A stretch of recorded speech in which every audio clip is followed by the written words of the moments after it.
Ko kore ke hufonga mo i he talamalo e whanua, ka mainga hi talawhatapu kotoa pe. O ku whaatapu atu pa me he polo kalamani. Talangata e te au whai ki tō mama o ka e tāi whangamari e koni. Ke whakahoko toha mo polokalama ko ia ki he wikeni. Malo mo e tau mau e whiawhini pia malo e ngahi ngau e ko lava atu i he wiki koin.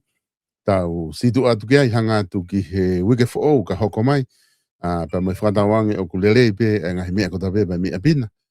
Pe koe ngau e ngā profe pe whaitu ke lava mamata ia i tau polokalama i he whiawhini o ko atu ai taitari whiawhia. Mo e taitari loto maa whana ka tiki mo tolo hono kotoa pe. I he whiawhini whako i he ni pia mo e whafonga koe i antonga tapitu Paula Piveni Piukala. I he laine ke maa whahoko atu e tau polokalama koe i ki he whiawhini. Ka ku ki mo ai ko loto pe ke taitai lere ai whafonga ki he polokalama koe ni ahoni. Piveni malo e tau mau e whiawhini. Malo mo e ngawe lahi ko ilo i koe wike lahi eni hau whatongia pia mo e ngahi ngau e ku whahoko i tongana. Tata te whito i wharearea, mo e patseti koia ko mo utari i wharearea. Whewhea ke Piveni, ai ngā wepe me tongana. Malo solo e malo e mau whinga mari. Koia, kore te pehe u whanga te pehe i talwhatapu. Koe. Koe ku tuk whok mai o nau.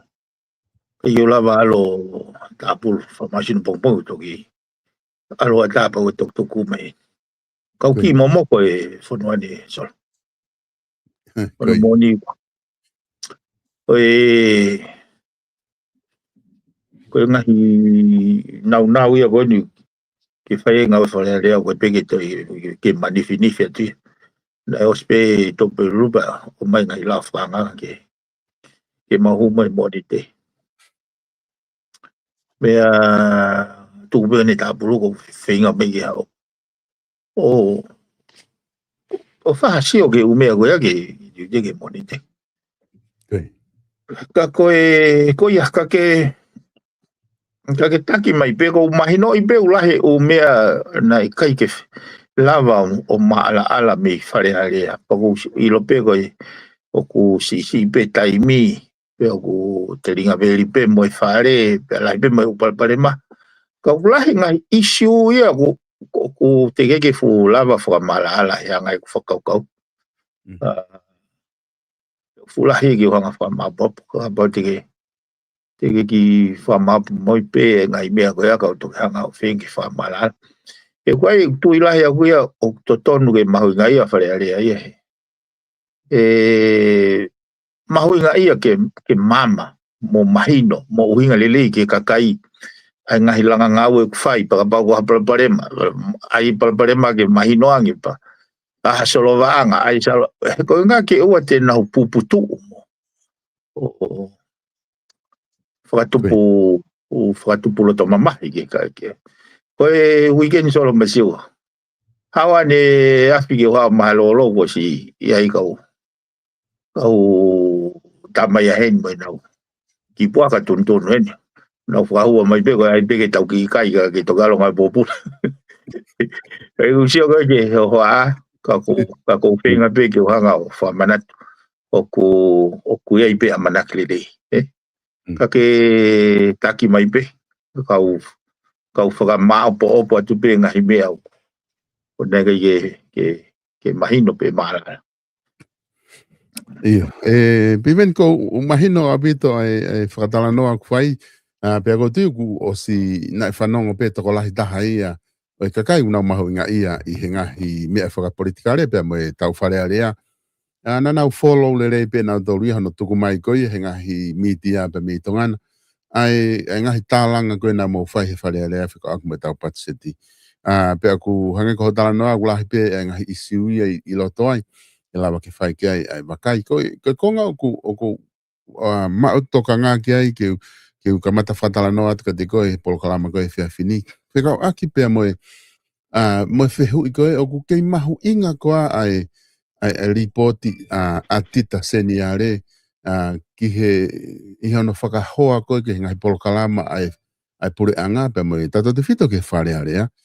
He kou whakatawa ngā i whoki koe taim kou whaiaha mo area i whare area i he patseti o ku mou pau whoke mo wifea ka whahinga mea o ku makatuunga le rei he whehu i whakatama ko wheho pepa ko ke tala noa mai ai. Peka lahi taha mo loto whoke mo wifea ki he atita seni are ko inga ko veliti ai whakamatala ko tau tui ia ko na ngau ko whai ko na hanga whakapapau i ki paanga ko toa pe mo huunga mea ko toa pe ko whakalao pe ko ha mo ha pe ko ngak mo loto ke refer ai whakamalanga ko mo whai ki nga ripoti ko a TT7 ale ka ko me pango fo ke piven tau whai me tatol he tainim he wafe wano ka mo refer motor ke wafe wanoa wafe taha hiwa wanoa wataha woa o fu ke mama o bito ai nga ripoti ko osmau ke whakahoa mai ke tau whanonga mo he wafe wano ai ko hange ko tau puna makapuna tau toluia i he tainim ka mo ke whakahoa mo to ke nga fu report pa ko whelau foki ai loto mawhana ai kau minista ai he taimi ko ia he taimi ko mensi ne to ai haki me aku hanga he report a tita o mai ko nga foku na whakau na to ko wafe wano en to ton ke tau tala noa mai he me wafe wanima wafe wano ka koe ke lava ia ke mo tala noa kia he koe ke haripoti ia there's nothing there ke wifea kia ho mo whamatala o koutu i koe palopare ma eni i he tau ngahi mea wha politikare ke tau whanonga i wafe wano ka mo wifea mo tau ki mui ka mo oni pe ia he koe mea pia ku mau ko ngai ko uloto ke eke atu ka koe Taka taim ko o mau ai ha whainga report a TT7 ne tala mai na fiu whenga i ke mau e paanga ia koe, e huunga ia paanga koe, na kai ke mau e mea koe. Pea whata mai lewa he sea ia pe mo whare area, he taim kou whaape. Mo kata koe mea gani te tau whakatoka ngai pe. Pea tari kai whakatoka ngai pe ripoti. Ai mahino hange, o kuanga ko whakau kia i kuta mai, malo pe koe na o mai he ripoti kai. Tukat pe tau, mo tokanga pe kia kai. Koe ke hano whainga ola ana ia, ke tau pe koe. Taim pe ku ripoti a TT7 ale, ngau e mare vai va a koe ai office attention ale ngau e mai me tata me me agani fra ilohia ka kwa ha me ai me ave ke ka polisi kunga ke ha fanga me apehe ke time ko race mai he TT7 ale e na reporti kula ba ke moki ho ha mo mo dole ka taki ko ia e ma fe me ko reporti mai ko konga ia o ko loto ke o atu he tau reporti i he tau rea mai ko ke tau a patset ko he tau ni fe ho wakai ki ai o ku ke mahu inga ke whae u report a TT7 ale he to mui apito ia piveni. Mai o soloi. Kada te ke whakaanga e report a tita ia whainga tai. E o ko foi fei ko pe o ke mahu inga. Na i kai ke mahu inga e gimo. Ko toki huwa aku o kau e komit paanga. Pe o whai whehui koe ni. Ko osko ni o mai koe ni report koe no. O ku oso no tari whare alea pa a vei. Ko kuinga ke he sino ke ngā ui kia. E koe mea koe na wanga whatonga i. Mea pe ko mai se tau koe koe te mai tau koe. Hange ni aku tau pehe. Tau kai tai whanawhan. Kata mai ko o solo kai kai. Ai ko whi mau ke kai whanawhan. Te au peke poe aho koe taha koe ke kai tai whanawhan pe. Ai o poi ni na ke aha ngā ue whai uri po te atika. Peneo ngoi ne tō mui. Ka ku tari ui ka koe whanua. Pene tari ui. He koe mena uki ka mata whakawai ato i koe he whamatala. Ai ka pau eke mai koe he hai ko mupe hai me whai lulutai. Ai mahino koe kore koe e poate pa moe. Management ke wangi 5 miliona.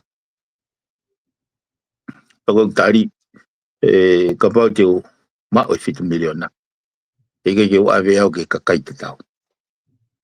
Ai koe me koe kuna ko ki puputu ai he patseti.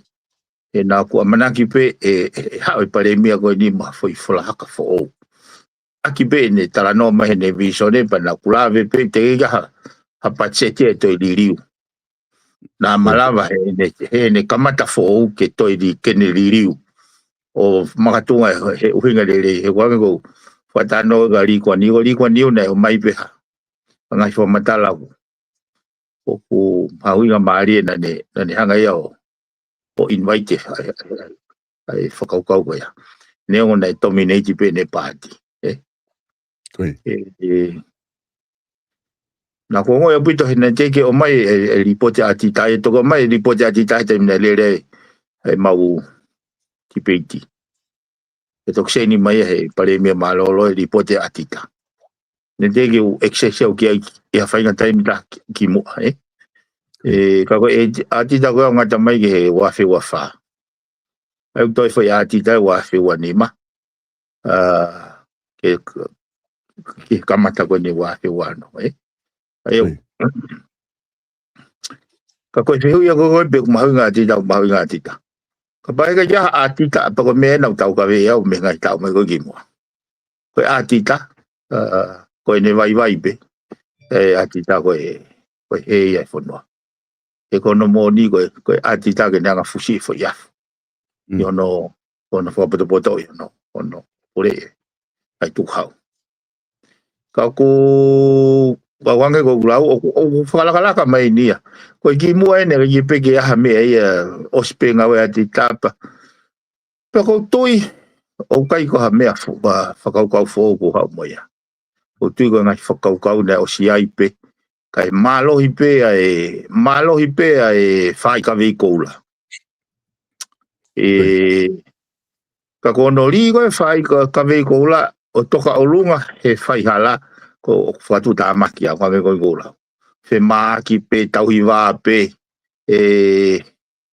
pea whai pe whe malu iaki e o lunga.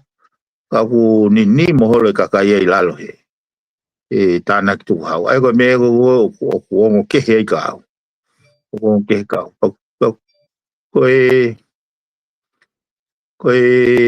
anga fo ke me aga ba te o atu ha whakatau ke alo o mai te ke hao mai ko loa pa ke mai mo ku vete mai mo visiti mai visiti ki hanga check pe to tonu me ko na ke na ta ko na pa be ni mai be ga ha ko ta mai pa ta ni ma ai pe he anga fe tali aki ta pau o ko ka minista ni na nau o me silini o ka lava mai vete mai visiti ko fu fe hui a pita he ko nga ne yo fatonga o ke na fa na amana ki be hang hai pare mia o li mai ka minista ka wa fo ko lau o ame ko fa ko ke e tuku mai ko ele ka ko ne o tau ke te he kautori ke nau wako le fa para hangi o sia ke me ai wako ele ka ele fa tonga o le yang ele fa para ka tau ka ko amana ki le leipe o amana le leipe ko tui o kai ke puri ngai me ko ni ko tui pe ko to ka ngai ki na be ne afio e ko tafu ke ngai me na o hake he mea tafu ngai me na o hake he mea fika waki pe mo langa ko wafo no moka amana ki en ki hufi o ku ke fai pe na takai hole u mea pa ko ka tafu ke me solo na uhinga o hake u isiu o ku kai ko o la te taulava mapurei ko o la ko fai protaki e tau ngā ue to processi e kai te ke toa manioke pagala ko to o fwasio ha foi ufi he furo to manioke uhinga pe pe ko talo e tau e fatongai e kai ke tau fai mo ni e ko mena o hake foke ai ko ai puke ko ai fa mau la hi he ATC o ko tui o kai ko ne toki puke o ko tui ko puke fuoloa Koi he ko nga o fa pe o ya te au ko ne lifestyle pa nei mo ne tui mo nga ko poini nanga o hake he na o hake issue ko ni ki mo no o mai ki tonga ni ki apoini ai ko tau tolu tau pure appointment ni to ton ke tau mapure appointment ko ke tau mapure mau e tau toria ene tonga mo ui ke pe he na sai be ne open be o disclose be ene lifestyle Ka koe tau ato o mai o apoini. Ai ko uhinga pe. Nai o hake pe ki mua longo ai mitia. Ka kai ke whakakakato. Ai ko longo abe mitia te ke hau hawhainga me ai ke ke whahanga ue kai whare area. Whawhainga mea pehe. Koe ko mea koe tau ko kawhahe trucks. Nai o hake pe u mea koe ni. Koe huinga bene kai ke whae ho poe koe ngau tala ground law ai o kai ke et misa pole. Ai whamonie nei hiki te piko koe asireria. Ai whetu utaki koe Antonio Gomez pe mo sea whare areaga ko sea kon kato. Ai uhinga pehe. Nai o so hake pe ia kai hanga noa pe tau tolu nau kei no folo pe he mawhai pure. Tau toki haka ke pe ko kapo kato ai whanua ni he mahaki koe trucks. Ai ako kusua tu so ke wafu koe no muka. Ai no ai pe ta koe wafu nei whai palani koe whiunga mo taha ua miliona. Pe to o ia he pureanga he aho koe ia kai tuhi fo pe ke langa pe ua miliona.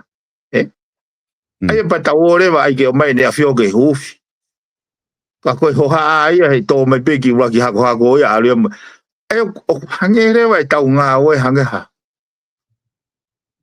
O hei ila po te whare ai hepe. Ko isiu koe ni koe katoki isiu. Tau whanata ke asika. Nai popo e asika o rewa kau mea koe ni o whakatau mai o mau. Wari pa. Hangeha fu waka fo o mai ne a whio ke ni hao hufi. Koe fu waka koe ni nai whakaingoa koe ni Saint Teresa. Ani koe ni mea. Mea tatau. O hange nia te whaipe tau whakata molu ai noa ia mau i tuku hau. Tai tokanga ke he ngahi principolo hono tataki whanuan. Hange be nia koe ne haere mai pe ne a whio hufi. Pe hoko rewa waka popoe koe waka fōu. Ai au ko au nau whanau hake ko taofi mai e mea. Ai hufi ai wafu o nomuka. Ka kou pehe koe step ia in the right directions. Pea koe hagani. Koe amanaki anga. Amanaki lere anga ia o kou pehe. O kou me peo ne ke o mai amanaki anga ka auki. Pea kou hanga whakalotoro heipe ka kai. Kono moni ko si i ngā e koe kakai ia. Ko awe ni ko lava tala taho nau mafu he nau angai nau whawhitu taki mai ki au. Ka ko oange pe ai foi statement ta tau pe ko tau amanaki anga e ko si hui mai ne ahio ke pure ilere whanua. Ai a koe foi hala ia ko lue i ko ia kai waha taha ku kai ke loto ke pure ilere whanua e tene expose ia he hala whanua koe. Ke piveni ke talana ko loto pe ke ta hoko pe patseti ka ngana ke mens foke ai mea kona ke fotu hake ke tu fo maula hina to la pite ka kaina nau fehu i mai ka ke e ke tu ka koe o mahina pe ka deona ke hanga o hake fale area pe ko ngana e te foki mai foke to kon pare mia ko taria me fa mauanga o ku nau talamai o ku ke mo oni ai hana tu ko ki ko o ku moua ai tu whamalai pa puke i he mahaki koe ia pe koe vailasi koe ATC. Pea o ku na tutu ni foki he sea koe ia e whalearea ke awe ka komiti ke nau whai ngā aue ke te koe ngā koe whamatala koe na ke whai whalearea koe hai tu unga totono guai mea koe ia i whalearea. O ku puke pe o ku kai ke puke ai e ki whamaulahi i he mea koe ni o ku malui e ngai whamatala koe pe o ku ata pia ke mo tala no ki ai. Oi eu pego e que me gau pego balu pego ataque. O ataque tau ilo ai kakai una ngawe o tau ngai fo o tunga mafai. Koi. Ya ko mahaki ko ya o ko hafulu ke pe ke to mau kita momoko. Pe haki. Koe mahaki koe a koe pai protakia. Koe lifestyle. Pe aku pipi he whaawai, baka tike katare o hao no whaawai ko toi puti, ko te roto tala no moia koe alu e mahakia. Pa muta mai reo ke private ia. Ka ne fotu whake olo e mahaki i he whonuani.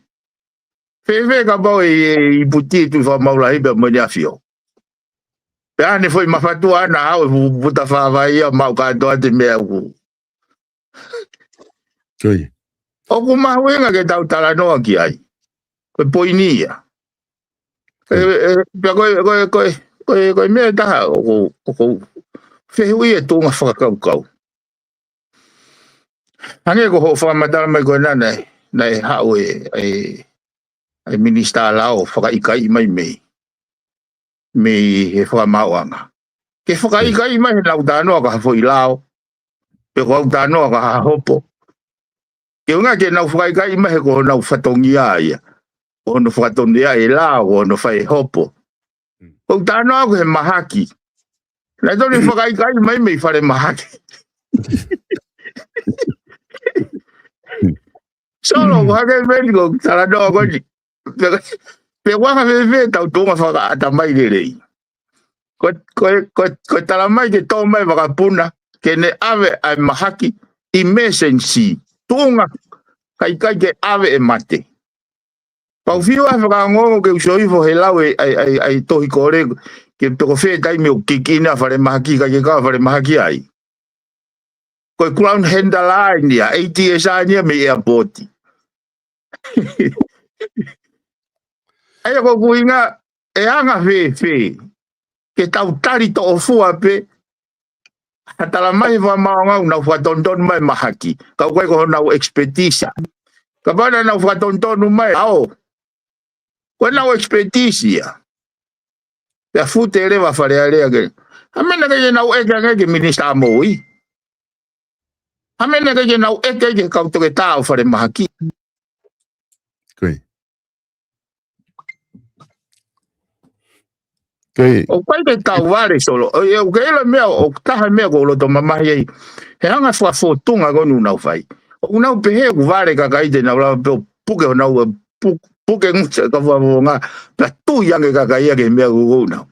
O pai ware kakai.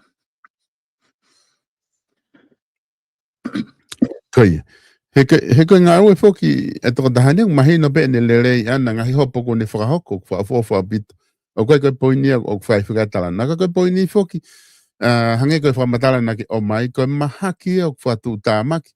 O ku alu ia he kapa e haalu e whawai pa kapa e tāre o hau ki te iputi e mau kita pa koe ke o mai nā toria tuku ke ai o ai ha soata ke nau nofo ke protect pehe ke hange koe ngahi ngau koe health and safety mo me ko pau ke te tui mau pe me ke malu i hoto mata soata mo me pe ka koku poini whoki o koe tui wha maulahi ko kai ko na nau whiri ko pe nolo ko na nau whiri mai na was ilo pe na dahe na o pau ki o mai ne CV pe na ne stikrea pe ia umea koto ko ngā ia ka pana nau ilo puke ai ko hana nau hangai o appointia ki hau ki tonga in first place ki hoko ai upalo parema ko ia. He teki tau ilo dope kua hatahe maua e pipihi ki ai he ne tu. Kone tau kone o si tonga i pe ikai.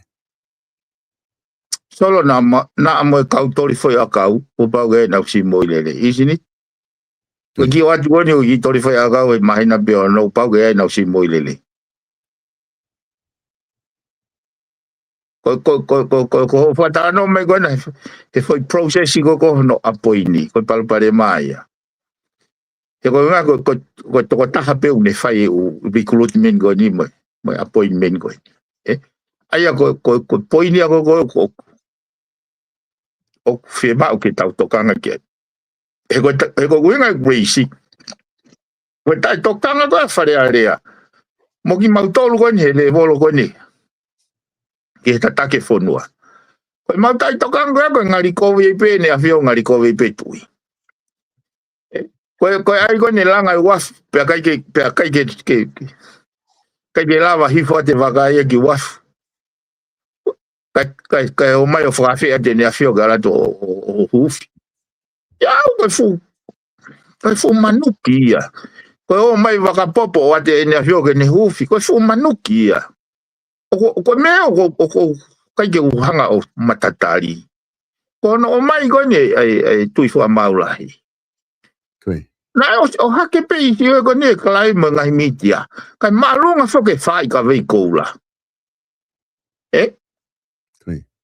Maalunga ai fe mamai aki o ta wiku ai ke ahoni whakamanatu whakataha pe tauang iau e lotu e whonuan mohono tuku mai ko tui whakamaulahi pure whika tolu he whonuan o mau he maha ko 80s o ke pe ko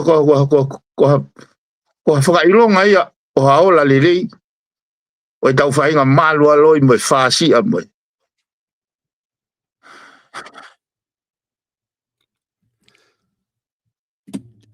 Ko nga whakataha pi ven mandu fok ko hanga ko whamatala na ke o mai haue ai tokon pare mia ia malui me he ta whaaki ko e lao pe mo e potunga e lao haue ia ta o whahalaki whamatala ko na ke whai ka ko nga ka na ke pe o kai fok hato ke ta ko me ka na don ke o mai me whare mahaki me he toke ta ka ko winga to ko fok hato ke ta ko ke hau ka mari poti o mai whare area o kumau e tui whamaulahi he ATC ko eke ia o kumau e tui whamaulahi pe ikai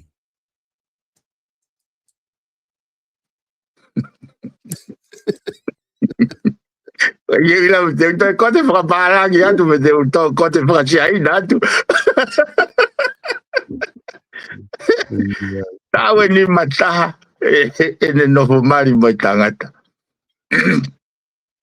Ko no ko te tamu no ko isiu ia ai ne mo ui. Ko isiu e tauhanga o mai. Ka ko hai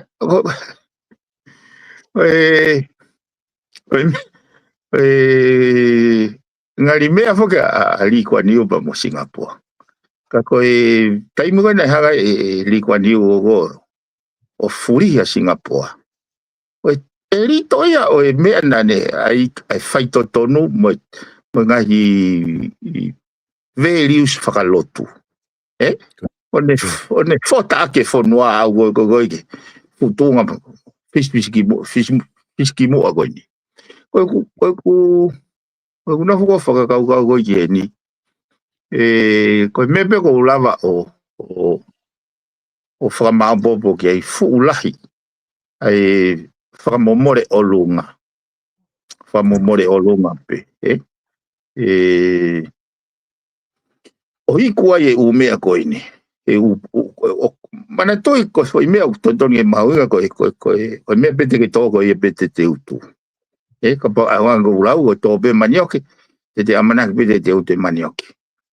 Koe fua koe nu asi mai koe ni. Ai drugs. Ai corruption. Ai eitisi.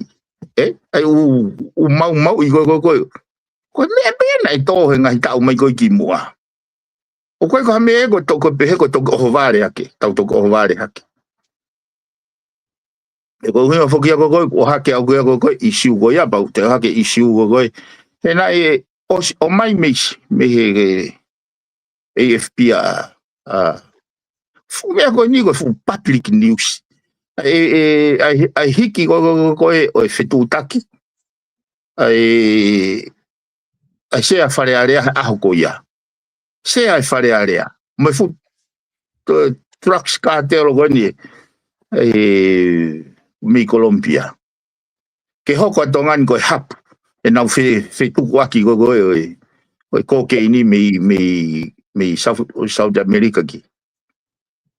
Pea koe pehe koe AFP. Te keke whetauraki ai sea e whare area mo tō tako ni. Kanehanga o ai a tohi whakaongongo le lei. Kau nawanga rewa pehe na e praipe sea e whare area. Ke ne whai mea koe ni ki hatahane ka jahana mahen. Eko koe kuhinga pe, pana e nau hike e whetutaki telefoni. Ana e pehe fo ke attention yare koe a minia skefu he taimi o ia. O ku kaike et misa polo ai whakamonien he mehe kau polisa se lia i he whakamawanga tongani. Au tau whewia rewa Interpolo mono ngai mauinga, whengawe aki a kau. Yang fefele vai ke ngoi aseleria una umalu. Ka pau ka ke lava o mai famoni ko na upuke. Ke fai ka puke I tongani. Ayo ko meo ko feu ia. O ko lota fuka ke moi moi. Ai ngahi. I langa ngawe. Ke ua iku kai he fanga poa kai tau langa ngawe. Hangi ko ju tau sio peni hangi ko ai ko ne wafu ko no. O se hangi ko mea nei mana gi ya wafa ta ui haki mua. Feta kai bega ka raki matangi pe o si ki wafu ia. Ayo ko winga fa piko pe o ai mo anima pe. Peneo ka pau nei pe. Oh, ko wafi ko fe ka fe unga ko tahawa miliona. Ko ki wafi ko na maulanga ko ki fa miliona. O sayang na ufinga tahawa miliona kai tolonga he ai fa miliona e tau ke tau. Ai ke ka anga ia sio mau be ko lava sio ki he palpare mau ngau fatamolo ngau tai oversight tai monitor he pacheti mamai tu hawe kakai ha. Na was wata no be pare mi ata mai no be te me go hanga o hake. Fai ni tokanga ki ai ko ki au wai pe amanaki. Ne o ka to be po uri go ni oku ke malo hi pe amanaki lele. Ko tam ko mo tala no e ko te foki mai ko ma nga e ko ta haine ko ne fehu I mai ka aki pe mo isu ko software ka tam ko na mo hake ko ma inga ko trucks pana ka nga o hake foki o ko fehu I ke se commit ka do o ko ke ilo tama pa ke o mai lewa hingo tama ko ni pe mi America fitu ko ya Antonio Gomes. Na ke pehu ki hingoa ko Antonio. Ka ko nga fukaini ko fe ke atu. Amana ke fuke ka kai ko mo yai ko ta ko don ke mo moko pe ka mo tipeiti he funga te pile lau ka mo tala no tali pe fe oi mo me. O fatongai ma to wai ni hia ko ni ki wange ko ki mata ila ve ko ni ki la pe me ai ko ko ke tango ke ila Antonio ko masat pa hano ano kovi ante vehu eto kuke ka pe mai pe ikai pe ko io te ke kai ta mai manga pe u aven ko wa di hena o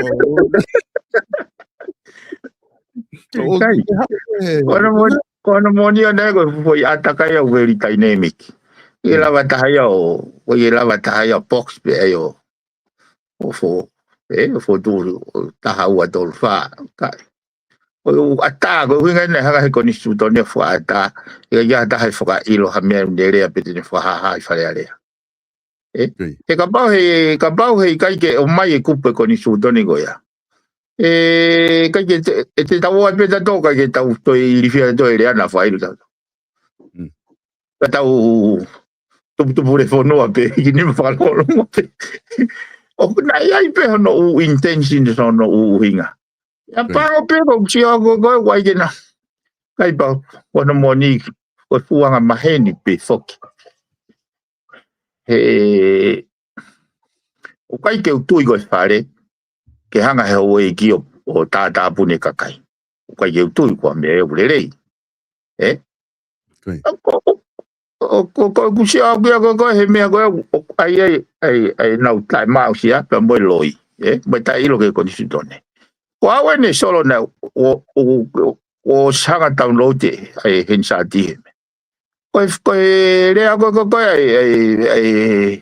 ai se kom ka to te tau whaka kupu kau ka tau fia tu o whakiki mai pe ko tu tolu pe te ki tu pe ko min pe tanim te tanim ko sio kai uhinga ko me ai o ai ke hange o ai ke whailifia I kau whafofonga ai ke whakapopula kau sio ko taimi ko ku apiusia mawhai ai ke ko ai ko hono whailo ko me whamau anga o ko tai whakao ni stu tone ia o kai ke nana to ilo ko tu ni ko he ngai whamau anga he ngahi hopo ko he ngahi mea whapurikare ko ki mua. Pena I mo ua e whare area o compensate hono whahu ko nio. O whiro akau ola mo, o kalas moala mo akilisi. E foi aho e o afitu. Nai pere wa he whakamau he. Ne ongo o ku mau e tohi tūtūni. Ka koe tohi tūtūni o ku whepaki a mo ngahi safeguardi o legal safeguardi o ku e koni stūtone. Ai o pehere wa he whakamau. Ne ongo wanga e kupu o no ua e koni stūtone o ange ai mawhai ki he whare area ke nau fatu e nau tohi tūtūni. So e foi mea ngoe ne hanga he whakamau whakapapau I mai ai. Ka koe tohi tūtūni koe ia, o pau ke whakatau pasia o alaini ke koni tūtone. E kai ke tafo kaka, ai koe koni tūtone pe hei kai ke whakailo hataha I ha mea nanerea mo whakahaha I he whare. E whakatau pasi lewa ai tohi tūtūni ke ne hanga o enlighten, highlighted mea koe ia. E kai ke hao lewa pa na waere ora tohi tūtūni. E tapu ke rea ki e tapu ke. Lo tō koe talama e koni tūtone pure. Ai a koe pehe koe he koni stūtone, he kai whahe ha hopo whiriwhiri mānako. Paies. Ai a koe whakailo pe whare area, pa te hopo I pe whare area. Ai a koe ume ene o whakatontonu. Ka kona moni solo ko o seanga whatonga nga. Ne ongo ai pe umea ko o alo I pureanga mo ua. O kai peke ako na toha bia. Kai ki na mai na toto o whatontonu e nau lao, whatontonu e nau whunganga oe. Ka utokoni lahi ka au ia he usio he hala whanongo ini. He koe raki haua koe nei tō mui mama o pito e. Ai mea koe report artita. Tako whea koe soko ko taimino nau loko mo ui mai artita. E tokoni lahi au pito e ke ngau kona whatontone whanuan. Kia au pa kono mahu inga. E ko si ui mai ne a whio ke whatontone. Whamapo pa whanuan, pure I whanuan. Tuke sio kita, mo ngawe e whakalupua. Kai ke te aha mawhai e toi malunga ngeai. He koe kupu whātaha koe koni stutone o koe tui o kupure, ke hau e kipa mai kakai whanua. Ai ke au, katoa e umeanu o kou amanaki le reipe. O te ipe ke more ko amanaki. Koe, oku wahataime na ke whakaukau ai ke hoha ko whewheka pau e ao dia ki ho hopo ko a koe ni ku I he whamau anga koni polisi. Pau ke taime ko ke alo ke whamau lahi, pa ke hua ko ke whai hopo ka pai alo ke whakaos mai me ai. Ko e ki whamau lahi e nia na ke haki whare area ku I mo esi o te whake whamau lahi ne pe ko tamani na ne whakahai whare area ko puke ATC te. Na ke whakaukau hata whakapepe ku tuanga pe umea kātou ke te katoa. O se ai pe o constitutional protection e mea koe ni. He koe hopo he kai ke paies. Hange koe ni, ka pau te wala ke whamau ko hok whaamiri. Ko pau ke recuse e whamau ia. He kai ke ai ka pau ko ala tu ko hok whiri. Pau ke ne recuse ia. He kai ke whaia ke hopo e ne tau whihia. Ke pe ke wane roto mamai. Ka koe ni solo, o kai ke amanaki. E tōnga koe ni e tau, o kuai māma whanuani. Ke toi whoki mai whamau koe ni. Ke tunga whamau. Koe ne toki toa ia. Koe ne toki more ko amanaki le rei ke whanuani ka pai toi hoko e whaimea koe ni son. Koe ku whakapapau atu ni. Koe ne more ko amanaki le rei ke whanuani. Ka pai o sange whaimea koe ni. O toi whoki mai petu whakamau lahi. O ATC. O ha o ngau I he whanuani. Ari. Piveni ko tui o ku mahino o pito ai whakaukau I koni ke o mai. Kata ki hoko atu mua ko ngaha ko ilope ko ta taimi o ku wawe o pito ni lere. Ko software koni wheho I mai se ron ke koreat ke tatala noa ki ai. Ai software koni na totongi ki muri ai paanga ia ku o si ave paanga ia ka ko ftau fili ni e ua na e whakatau mu a kia software ko ni ku te piki ngā e aki ka ko ngā kono o hake i whare area pe hange o ku whakasi homo talanoa ki ai ka kua o ku koe ke whiunga e mea pe ko ha mea o koe ke whie mau ia ke ilo kia ka kai whanua i software ko ni ka ko ngā ka koe ke hanga mo ki whaha ki whamatalang ke mahino ke kau whanonga tuunga ko kui ai e software ko hana ta ofia i mo dolu ke ua te maulawa o talanoa ke ai mo whehu i ki software ko ni. Ia ko toki awea pe foke awea ke mea koe ne software he o hake koe he newsi. Koe news piece a APC. Apparently nai ofa pe asereria ia ke nau totongi pe te nau o mai software. Tai totongi. Aia kono kosi o totongi asereria ke whakareria ke whiri. A system whiri.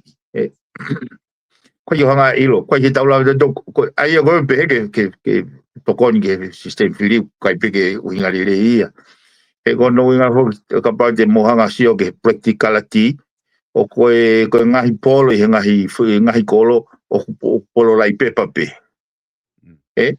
Unau polo lai pepa pe ku whai pe nau whiri e ngahi motu mo ngahi kolo. Pe koe ne osi pe koe whiri announce mai whika me ngahi polo koe ia.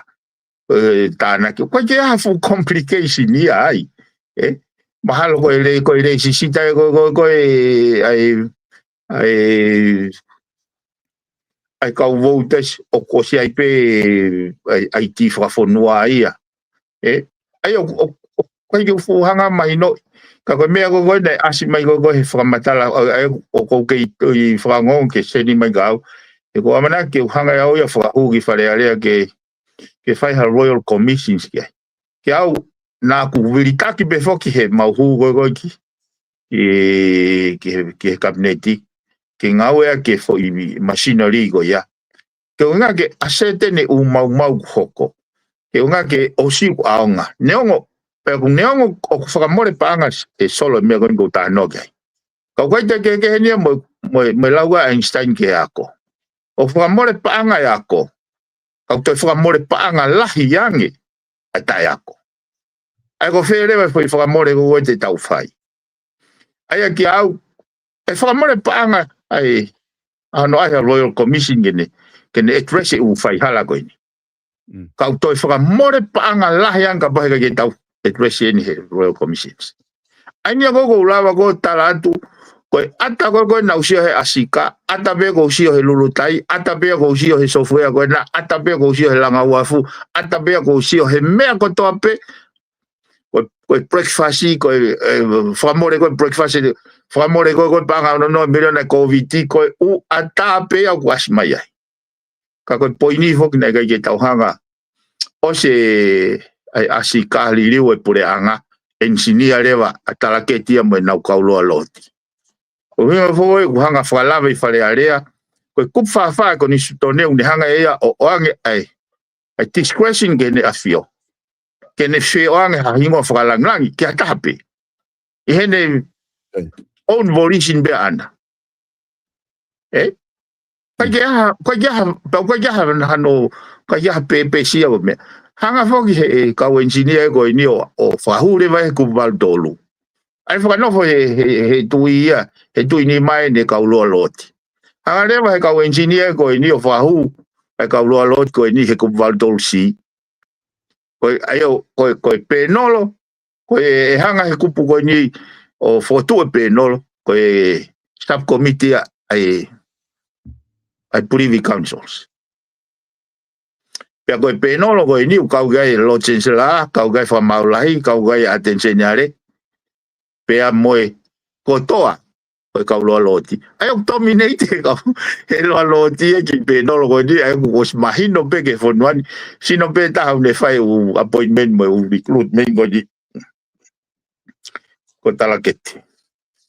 Solo o kue ai palo parema o hoko i he kusio koe koe lahi kau whamau nu sila Australia, nau hao pe tak ten tahape.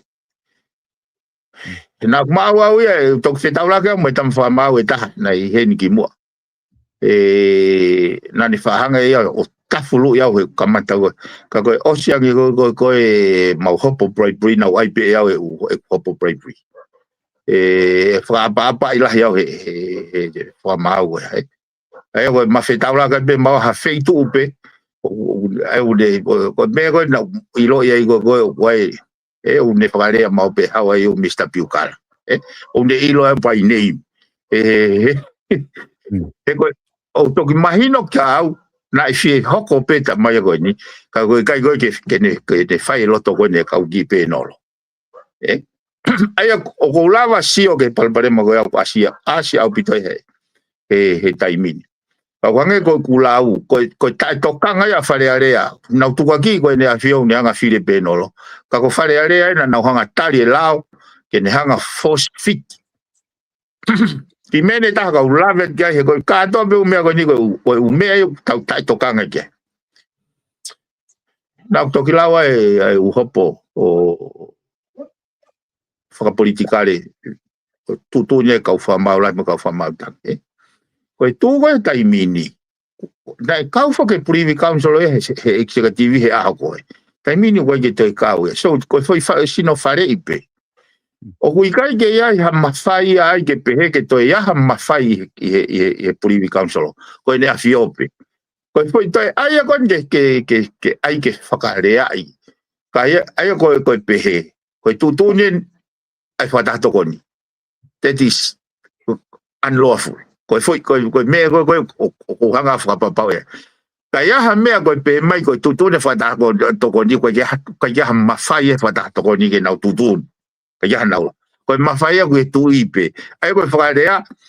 Koe taimi koe kapau te yon whakarea. Koe tutune ai tui with the consent of the Privy Council. Koe tutun pe ai tui. Koe whakamatala e koe kau whamau. O kai ko ha sino mawhai. Ai koe nau ai koe pehe. Koe hae uhinga o vare pe. Koe kupuni manoa ko ni sutone une hanga whamawhai ia e ne a fio. Ki hane discretion ke ne whiri ha kau whatah tokon. Kau Privy Council. Ai koe ne whiri pene ke whare ia. Koe nau pepes ke whare ia. Pea hu mai kupu palu tolu ia ko ni sutone tala mai. Koe e whakatu heni ha pe nolo. Koe subcommittee a Privy Council. O ka kia mawhai he Privy Council. Ke nau hanga pure e whakamau. Ai koe whai mawhai pure. Ai koe wheu I. O ku tiraiwi mei whe mawhai o e pe nolo. Tiraiwi pe me he Privy Council. Kau tiraiwi mei whe ai mawhai e Privy Council. Tiraiwi me kupuni manoa. Hame tala mai kupuni manoa. Koe kau whare I pe nasio. Kai ko hasino mawhai. Ai ako koe ngahi mea ko whema koe whatondono he kuhange kua kapato ai whatato konia ke nau to'o mawhai e tui. O whai tutuuni mai aka kai jaha mea kai jaha authority I he koni sutone ke nau whai tutuuni aki. Kona moni solo ko mea ko ni ko toki mahu inga maria ka jau I toi toka ngā ke mea ko ni he whamauanga he mea ko na hoko ka pika hopo ate. Pea u whenga rewa ke mahino e ko sioko toki mahino e ka au he ngahi tutuni ko ia. Mana tō o kungau e ke nia he wharearea he kakai he whanua ko e pure ura ki ai kabineti pure ua wharearea pa pure tolu e. O hui kai ko ai ke hasi ngā whukia tai mausia. O kai ke pehe whakaukau o ngai pure ko ni, ngai mawhai ko ni. Pehe whakamau o kai ke si mawhai I whai toko tolu ko ni. Ka koho nau tau mua ke nau mawahe and check on its ata. Check and balance. Check ai mawhai koe he mawhai koe e nau ngau ke pawa. Ngau ke mawhai. Koe uipe koe nau koe whamatala koe whamau, na e whakakakano ai tau konistutone me he konistutone Amerika. Principle koe equality and liberty. o hinga ene hanga ko o whakamaalala mai pane pehere wa. O kua mawhai e tui, ai ui ko e personal prerogative na fio. Mai mawhai e executive, ai une ui ko executive prerogative. Ko ngai nei ai ene a fio. Ko mawahe ko ini, o ku mahino rewa kehe ko o ku ikai ke toi, ai na ngau ea ke he kabinete a hono teke mua ene a fio, ki hanau fatu halao, e whepaki mo e konistu utone, pe whepaki mo ha tau ataina mo. Pana harewa teke mua mai ko e prerogative ene a fio. So ka whakamalala ne whakamausol. Okay. Ka iaha tūtūni ko tūtūni pe ene a fio. Personal prerogative. Ka iaha jurisdiction ia e whakamaulahi ke ne hanga whakamau I mea koe. Ka iaha tūtūni ko executive authority. Executive prerogative. Ko mawhaia ko ia o kulawa pehe whakamau o check on each other. Ko mea ko hingai. Sai, mamahe ko tui o he tū ko e taimini, o kai ke iai, o kui ai ne mawhai whawhai tui. Ka koe iai mawhai whaka executive. Ka koe kei, a koe privy council. O kei tala mai koe tūtūni mai ene koe privy council. Koe foi whaka e aia, foi tūtūni e aia. Koe whakarea koe he whaka mau, koe tok tūtūni bebe, ko tūtūni, tūtūni ne tui with consent of privy council, o kulau pe ia koe tūtūni e tui. O koe kia mea koe tūtūni e privy council hene tūko he ahani. Kai ke, koe huinga I whamalala mea koe ia he koe no inga he koe, palapare ma koe tau whetauraki mo ia. O mahu inga tatakia ke whanuane mama. Koe fu whakapouri koe ni o e kautaki mo e mahino e koni sutone. O koe ke uilau pe koe hae huinga, koe harewa huinga ke kina utolu. Ai tau he koni sutone ke maanioni kau koe ke na uila koni sutone. Ke bimen ko tui ko mahino ai whakatalanoa ko ni ke whai I he konga ko ia. Nga ko taimi bimen ko ilo pia ku ke pe mau ke hokot ke polkalamata. Ko konga ko ni ko I he software ko ni. Ko ha tu unga ko au ki ai ko filie ne ua tu ke ngau ake I he software ai. Ka ku to ka ku nga fo os fai contract I. Hange pe ko mi ak fa mai ko fa mawanga. A contract is a contract. Aku pa ko tau tape tau tolu ia neongo ai pe ko tau ngau ake ko ke te hafonga ia ke tau lava o ta ofia ko nga ko ke ma o software po nga winga be. Yo, mon be lau yo go a contract is a contract, but not every contract is lawful contract.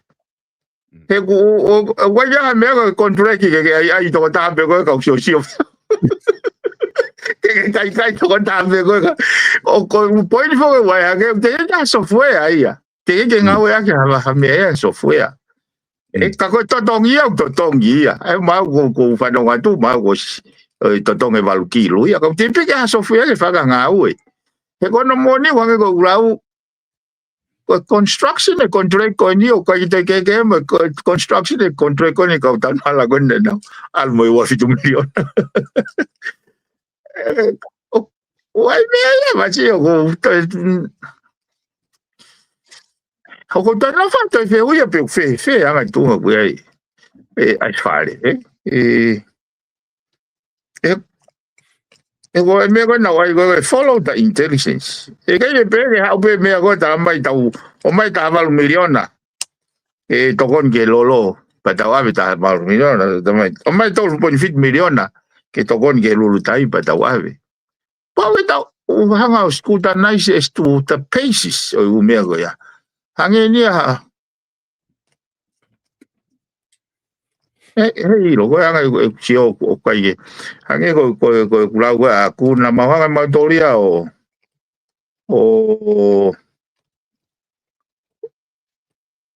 expected put nga hila ke na kate cost unnecessary cost kai lava ke na maintain a price pe mo whakapapa ko ke mate uhila aki ai rocky fai homework ko maha misinia ka ko me ko ne ton pegite palan pegita ki mo o ko mai solai ku malunga nge ai ko lack of proper planning na tu punga e u mea ko ni ko ta fo ke me na mau hanga na u lo tau ke hanga ai e time now ke e public na price ai ke na hanga stock take mai ke account ka to mai u solar plan ko to pe ko foto pe ko e wind paini pe ko e solar energy pe ko ha fa nga me ke na account yo pe hen tau pe solo pe hen nga ku lau ki mo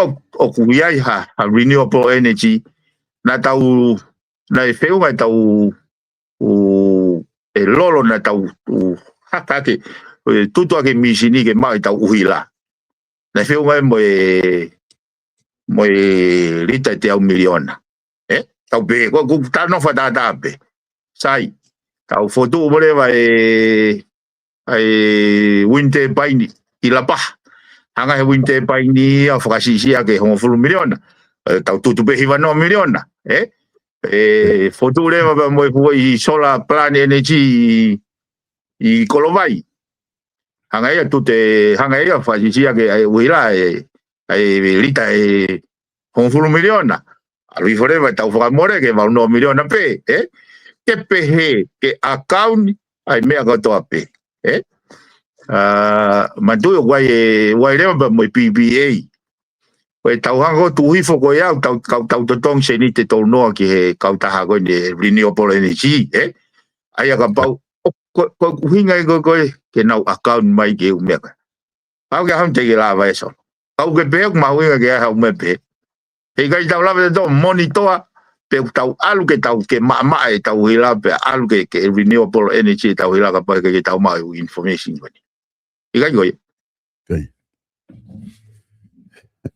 piven ko konga ta ko loto ke ta fra aus mai ki ta konga ko ni he PAULA ma ko tempo ko do bena asia ke patseti me eu o ku ai na fai ke fratala no mo laure ai loki ke hike va he ko ka no pere with o ku na imagino pe time na motivate pe guai ai fakau te nga ke na va ka to ai mahal pe na ku to mui na va he na to ki mui pe ko malu ina to me ngai fratau pe ko hanga nga pe ko me ale no wa ko o mai patseti ke lisi pe fakatau mai ngahi me alere ka to mo dolo ko ka fa fale ale ka ku fe ia do imagino pe ka te awia wa u ko ngalahi he patseti ko ai ke va ka vai nga he tau tala no fu ko pe ke fofonga ka kai masiva me ko to pe mo malanga i fale ale ka tau mu pe ke fofonga ka kai masiva ko konga ko ni ko isi o ko ni ko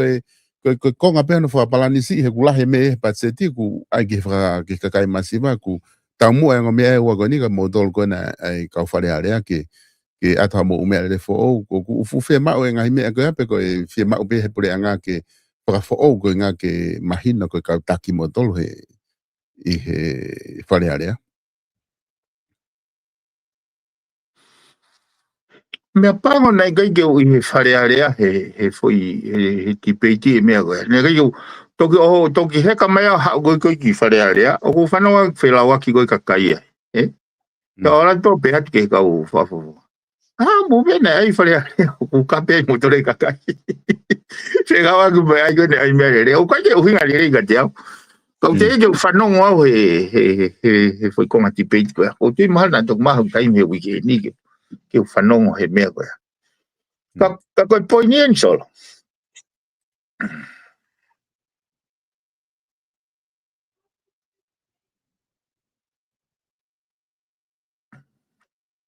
Koe mea nau nofua mahu ngai ai ke raki malu. Malu o whakapolitikare, pia malu whakaekonomika, Koe malu whakapolitikare he kusio ke ngai tunga whakapapa mo. Mana tui koe whanuani koe whanua kakai lau pisi eiki. Nau kusio hifo ki he hanga he kainga tonga i kukaila nio o hiki e ne awhio. Ko tau natula toto nuia. Pea ko kusio koe ki he tunga koni kui ai. Mea pango pe ka pau e tangutu hi foi ai ho e ki ma ka kai fonua. O assessing ai kau no pere. Majority of them oku wesia nga we drugs. Pe ko mego ko no fa ho ha ki ai. He kui kai peke o kui ka pau e neongo ka toa ngai mata vai o iki.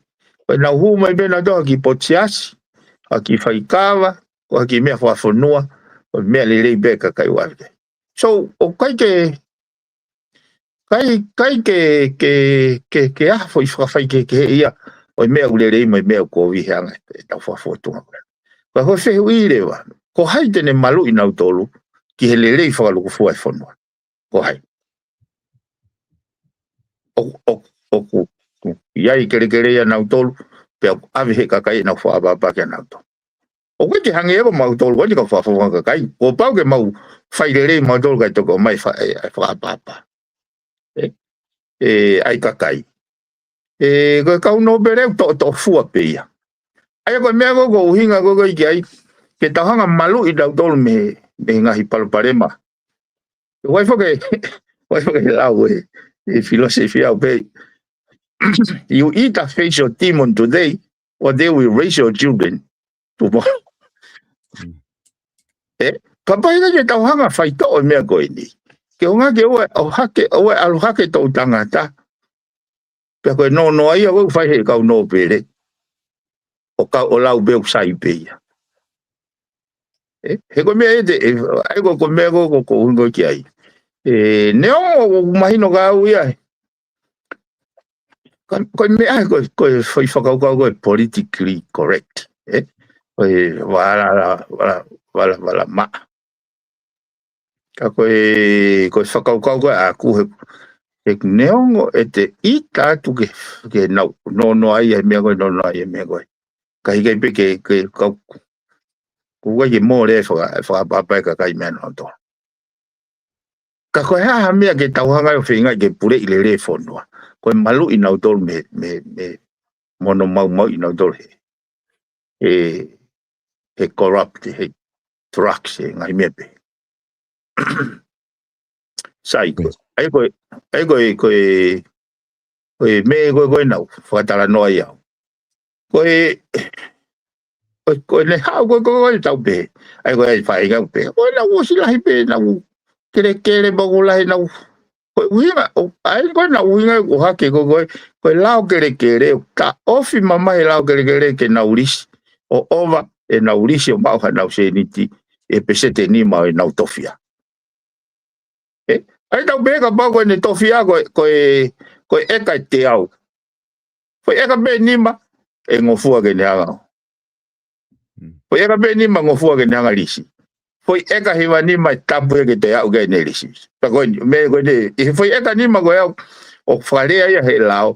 He kai teke lava ko risi hakonga kere o ku Liverpool. O ku malava ke vahe ke he kakai. Kakehanga ko risi. O seo ke tokanga a tupo uraki ke he tau. Ke fea mea koe ni. He kwai ke he mauhala foke ka hou eikia pa me kakai toko lai. Whakaukau nau tōria koe kere ai hou eiki. Koe mea koe ngau ea ke solo fo irea koe estate holder. O kwai ke asia he tau lao pe koe konistone koe estate owner. Asia i muri au. Te oune kita estate. Koe ni ko estate holder. Koe hano hinga. He koho o puke pe. Kai orewa ko tala api ata takia. O hinga koho hao mea ia au. Ai ko hinga pe. Ke tau malu e hou eiki. He ko mea ni ko asi mai ko he umea. Misi. Nau ko se almo tahamano ke hou eiki. Tau whanonga ko se le sita ko ngā pia ave motua ke hea. Koe mea koe whakatau ere koe ka nau tolu ke nau whaihala he sirini mo mea pehe. Koe uhinga koe ke tauhanga uraki i whakapapau i nau malu. Papau e te nau toki whaihala i he mahino tau o sihanga o malu i nau tolu. Oi mea e lao. Oi mea e lao. Ave nau tolu, ngai popula. Ko kuinga ko tau finga ka society ke pure ilere pau ke tau kamata no malu pe o mea. Ko mea ko na ko ke wahe kau vai mangai mea pe solo ko ufaka kau lere ka tope. Ka wangai fo ko fatala no ko he mea. He ikai ke tau o no ko fo ngai. Ke o mai ke na wahe. Pehika i tau no ke o mai ke tau misinare aki. Uhinga ngai whakau ko ea koe C+, o te whei lau, o te ngau e malo. Pa tau to o mai rewa C+. Lolo tonga te whesiti, pa tau o no. Ke toka roha ke tau tangata hau ko ia o ka whaho no tā. Te utatu ko hangai ko ulau koe kakai i mate aki i mea e kakai tonga. E sayang ke kau waiwaia. Ke nau mate peho no toi ulu akau. Ke whakamalumalo e kaha. A nau tā mai nau tole ulu akau ke whakamalumalo e kaha ke nau whakamalumalo e nau tole a hau ni kai. Ai, whaingata ia kaha. Ai a ke au, o kai au tui au ko taha whoke he mea koe nei. E lava e li kwa ni o li liwa mindset i koe a Singapore. Kai mwena tawa taina Singapore mi Malaysia. Tahi wau no nima. Pese te fitu noa ngai family i Singapore ne kai ha whare malolo ia i o nau ngai api. Na nau no fo squatta pe. Pese te fitu noa. Ko ngai fu public toilet i pene kiu ge. Ta hanga rewa li kwa ni o foto ngai housing. Ta ai rewa e nau kakai ke nau owner foi apartment. Langa mo ngai factory whakanga wei kakai. To e pese te ua noa me nau wahe. Hai nei ui goi for saving. Ko saving ia ke langa ke infrastructure mo e. Moho nau ngai api. Malawai. Ai goi pehe ke tau nofo hange ha welfare state. So solo o Tuvalu pe fika ula ki he whakango o ki he panga tokoni. Ka fika ua pe tonga ke. Ka ko tonga ni mo no ngahi nau na tau pure ia ta fish pure ia ta hamoa pure ia ta Tuvalu Kuki Island. Ko ka kaya na nau mafu. O tau alu da tau hanga whakariti tai mine. Si o kaiwi. Piveni ko tui malo ku te tangari ngata ipe i he konga koe ni, i he whiawhini, ko tui ku maulolo a te taimi he whiawhini. Na e whai pe whoke a manaki piveni hangi koe na ta whaatala noa kia hi polokalama he tau ko osima, ko hi ngā whaki ke tau patseti, ke a ua toa ka tau pea o mai patseti o pehe na e ono miliona i mea koe ta unika koe na e ngāwe ake 4 miliona. O langa ake hama ke tau langa whalakalaka mo i mea. A ku toe ua miliona, koe ngaka lama na tore ki holoki hifa ko mo iwi ngāwe koe 4 miliona pe. Koe ngaka ave ua miliona koe ke hapotu ngāwe ku lama na tolo. Pe maue mea koe ke, koe ngā umea pehe, hange koe na ai whoke he tau ko osina e polkalama koe tolo noa miliona ki he. Whakaivia koe kakai me mea. Koe ke mau na kai o mau session koe ape na e whakaiki ke patseti koe ni koe whiharen pe na e lava o ngāwe aki pe ku. O mea pehe ke tau ke ilo he kakai koe patseti o mai whaifika. Ka koe ke o mai pe tala noa pe ke whaifika te tau pe na e tahaua miliona he tau ko osiko ni hiki hake tahao no miliona. Ka koe ke ilo pe ko hae mea kune whatonu hia e hiki ko ia. Mo umea ka koe konga ia ke tau patseti na whai amanaki kiai. Ka ku hange koe lau e piveni. Alu pe he anga maheni pe ku ke lere ai. Ka ku tau amanaki pe ai pe taimi e vave ai atau mafuri ki ai. Ka ku atpeka te koe ke whama opo mai pe piveni ka waha mea ke loto ke whama opo ki ai. Kata toki sio he wike ka hau he. Apolokalama he wike hau.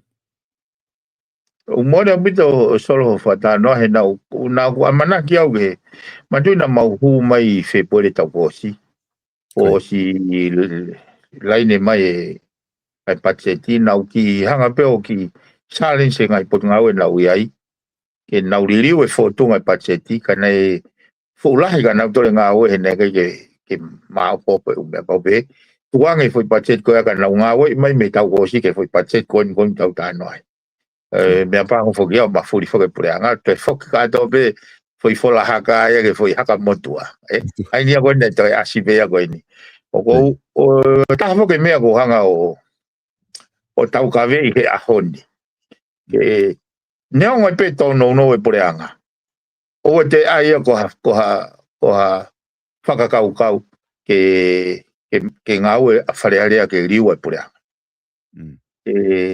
mahalo liu ve ka ministra ka pa ma una ma hala kai finga ke ngawe me ko no ke tala no me ai ke ki stability pe ai haki continuous improvement makatu tok malama be ki hoko haki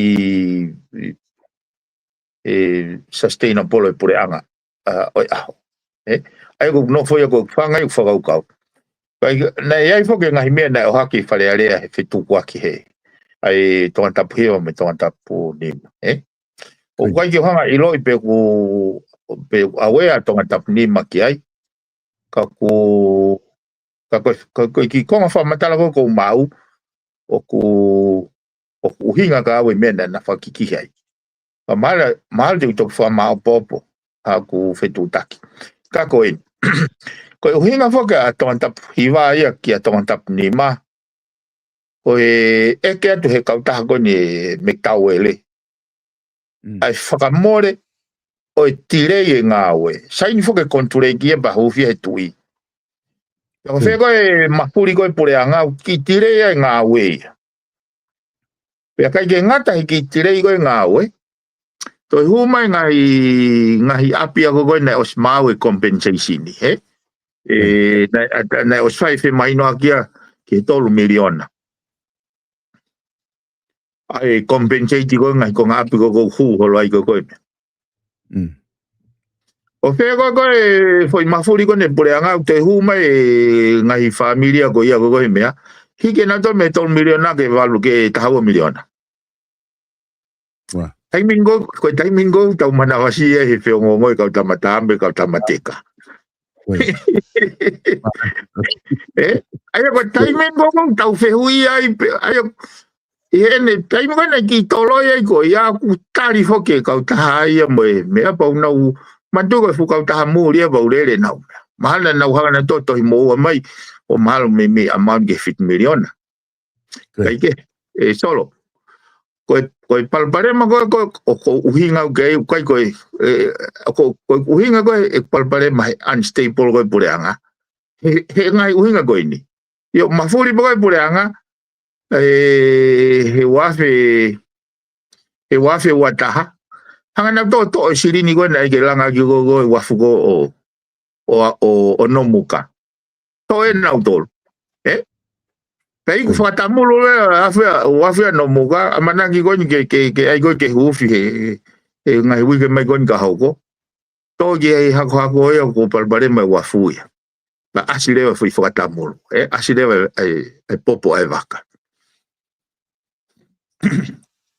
kai ke ko hinga fo ke ku fatala no ke mahu inga ko ke oa ke tauhanga whakau ai pe koe na whanga ko te race pay whare alea whakau whai au po tutu e minister tourism kakapau e whetong e minister ai ke he whotutu ai harewa mea whai he whonuan ke stabilize tau pehe o si mahina motu ai ke tau alu ki ai hau pe kapteni ko whetong pe kapteni hau pe kapteni o si mahina pe motu ai ke tau wholau ki ai hifo pe kapteni heka mai kapteni kako heka pe kapten fo a fe makaya alwe ki fe tu koi heka kapten alwe he kai lua kau lua kai mo kai pe ke tau ya ke hafonua ai ko kuhinga pe koe ha tau whatongia ke whakasisi. E palaparema koe. Koe palaparema koe toi kehe peia solo me palaparema koe ni. Ange koe me koe nake ai mai koe ne software. Ai foi contract ia. La totonga sirinia ka ya software ia. Ai foi contract ia ke langa e fare totonga sirinia ka ya fare ia. Koe corruption ia. So ke ngai iwolo le ohofi aka kai e fonua. O uko corruption koe tawa te tolo ai tawanga o li purango ni gitu akala te puranga koe. Ala pe puranga koe ai koe na faale aka koe haupe ka paveve fetonga ke ka. Ala pe na tota fai pe foi meta tau.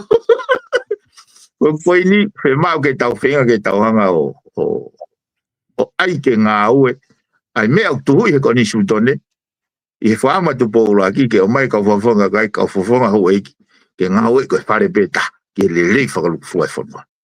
Oe mea kou kou si ai.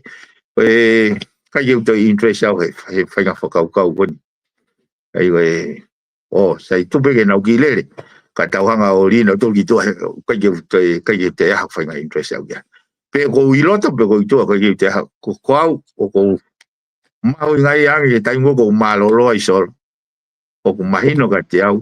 Ko whanau mo e tau whanau. O nau malu hafonua o pure i lere.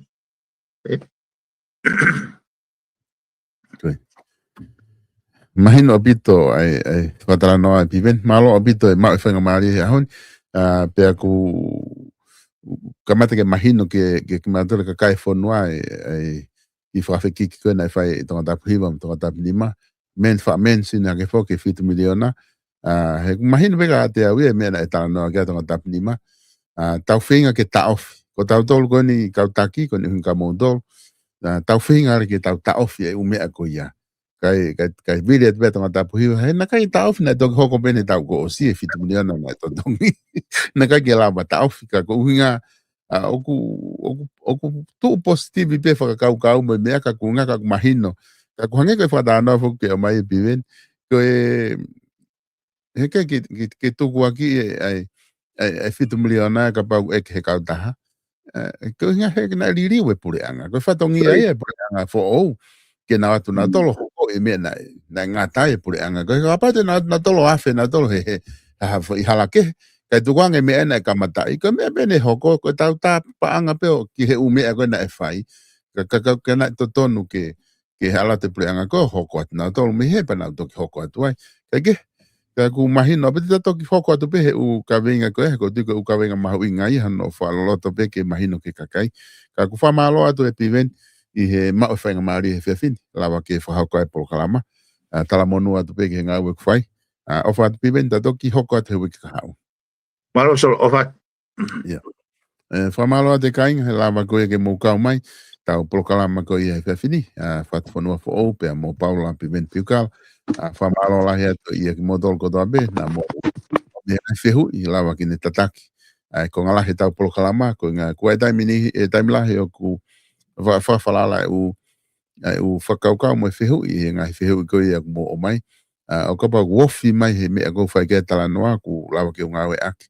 Kene tataki aki ai polokalama ko ia i he pouri i he taimi ko ia ke ngā ke awe ke whafofonga kene whakaloloto mai mo whakamama mai ngai whakaukau ke ia kokotui koe mea mahu inga eni ai lava ke mau e taimi whafofonga kene ke whai ngai whamama ko ni i he taimi kotoa be he wiki kotoa be i he neanga ene whakaukau koe be me kakai toko lai nau lava whai mai whakamama omi kotoa pia tuku mai pia mo toki whanongo pe ki ai o kau mo he ako mi ai. Ka kou whamalo lahi atu ka tiki mo tolu, lava tau poloka mahi whiawhini, ko ngā kai hoko atu te teu ko ia tau sāpate, whamalo atu ki he tau kau sponsor, i ke ki ngalo ki mo tolu, ke whamalo ia, ko ngā pe ko e tokoni kotoa pe ko mo whai, ki he poloklama ko e Vipon Media, lava ki maua ngā he taimi ko ni, ko mantu hangi koe nā o atu koe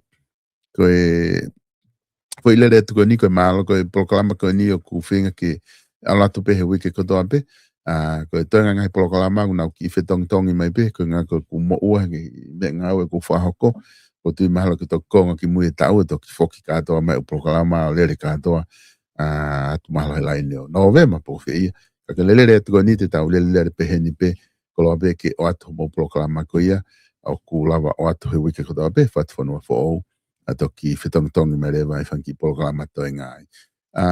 Whamalo foki he South Pacific Loans, i he tokoni kotoa pe, lava ke nau whahoko i he tau proklama i he taimi kotoa pe. Ka pau ke whia mau, ke whemau no, o South Pacific Loans no, walunge au walu, hiwa walu, o tuu mai lau, tene lava whaitakonia koe, iha whainga whia mau pe South Pacific Loans. Koe whenecha ena ko lava ki hoanga o atu, pe ko tui te mo lava pe o mamata atu ki ai, ngai proklama ka hoko atu, o atu mo pe whamanatu ka ting mo tol, koe whenecha kana, o ku mao atu i halalo. Whika telefoni ena, walu fitu noa, walu nima tolu, tolu noa, ua, a tolu ua wha.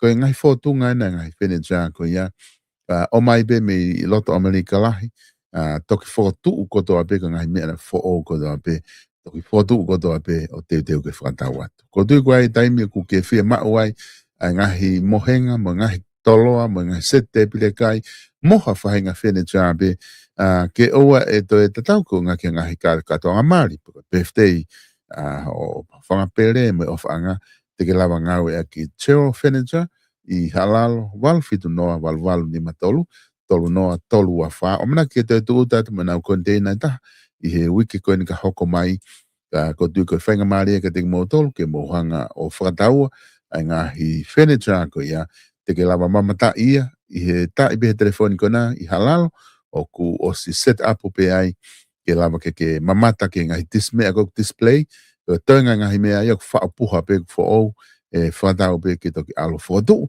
ko ngā o ku o si kakato atu pe. Te eki ke ngāwe aki, te eki ke hai ngahi mila koe kofu aki, pe whakawa puha, kei whao mila ke whaapuha atu pe, ngahi mohenga koe ni ke toki, ko koe pe ko ospo whakatu upe, ke tokoto rewa ai koe, koe toki fofu a tokoto i he ngahi mohenga koe ia, koe ngahi tolo a koe ngahi wall unit, koe hafua ngahi nau whare, e aunga koe ko hofia mau ka doa tu ia. Chero whenecha, walu fitu noa, walu nima tolu, tolu noa, tolu wa wha te ke lawa o fitu taki ki ai, i ha o fia mau. Koe wharekoloa wala koe page, fashion store, i loto nuk alofa ko diu ki o sianga maheni pe tau ene wha pe nima, ene whaifatongia ma ki mautolu, pe aku mau osi. I lo i pe mautolu taimi kua watu i utaki ai, koe pe nau pese Facebooka, koe page fashion store, o ku ke mamata i biko e nau tuu waki mga hi mea kotoa pe, ka au pau i kai, te ke huki ai o like, pe te ke follow, ko ngake ke lava ilo ngahi update ma taimi kua e uta, te ke whakatau ia me page fashion store, hanga koe ia ke tau mo pe au building. Koe Francis Tickets, koe wharekosia, o tuu peta whaaki koe ia page fashion store, i loto nuku alofa, māloha mo ke ia whea tau wharekosi koe ni, lava ke tokoni et ka tiki mo tolu, i he kosi koe ha mo ulu, ke mo matamata lele, mo whaafofa. Awhea ke wakai ka pau te gai ke awhea ke ki ai, i he Francis Tickets, i loto nuku alofa. Pea pehe whaki ngahi maka koe ia whamanatu, tesi koe ia i Brisbane, ngahi mono, koe live stream mo hafua, te ke telefoni koe na kuasi atu screen, telefoni ki ai, tene lava o whakakato atu, e ia wakatik mo tolu, ai ngahi toenga koe ngahi mea o ke whia mao koe ia pia mete. Tō hamaka ki ho whaanga, tene lawa lere whakakato ia mao. Koe ngatai tau polokalama ki he pōni, whamalo lahi atu, ka tiki mo tolu koto apena mohanga whakatau koe ia. E tau mani o ke ngenga, mani koe i fō pia mo e amio o ke he atu. Koe amanaki ke tu uta mai, ai tangai mani o ke teo ni manoa. I he, maha o se wikau. Mani o ke ngenga, ke mui a mani o ke mo amia mo molume. Mani o ke whakani me utulau. Ko tiu ke whaasio pe ku hanga na hanga haka mani o ke. Ka kounga ku manatu i hake whaase plokalama ke o atu ka tiki mo tolu. Teo ni manoa e tau mai he ose wiki kahau. Ka ke whiema o ke o atu hao mani o ke ai. Ko mani o koni na mai koni na toki osi na tangai pe ni manoa. Tō lahe mo tolu na mo whetu taki mai osi. Ko mani koni tō ke hau pa ko konga wha osi e utaka tangai e teo ni manoa. kau ke whema ho mani o ki ai, I Nusilani, I o kalanini, text mai ke telefoni, noa wataha, wanoa nima, noa ano noa fitu, pe kok messenger. Tohi magia ho hingoa mo tua sila, mo tangai fiha atu. Ko ngā kene au mai pia ko sai tahaka pa te piki beo me whare container alatu pe ana ko ia o se piki te hela ia no mai tuku aisi mo tu hake atu ai. Ka koe mani o ke ifo o kukehe atu.